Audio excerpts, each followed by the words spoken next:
இருக்க மணவரை ஏனோ ஒரு மனதானால் திருமணம் ஏனோ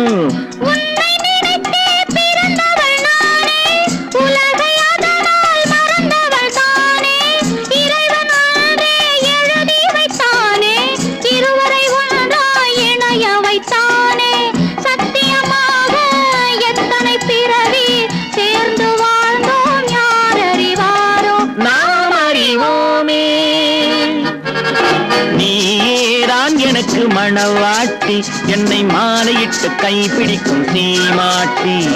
நானேதான் உனக்கு விழிகாட்டி என்ப நாடகத்தில் ஆட்டி வைக்கும் வழிகாட்டி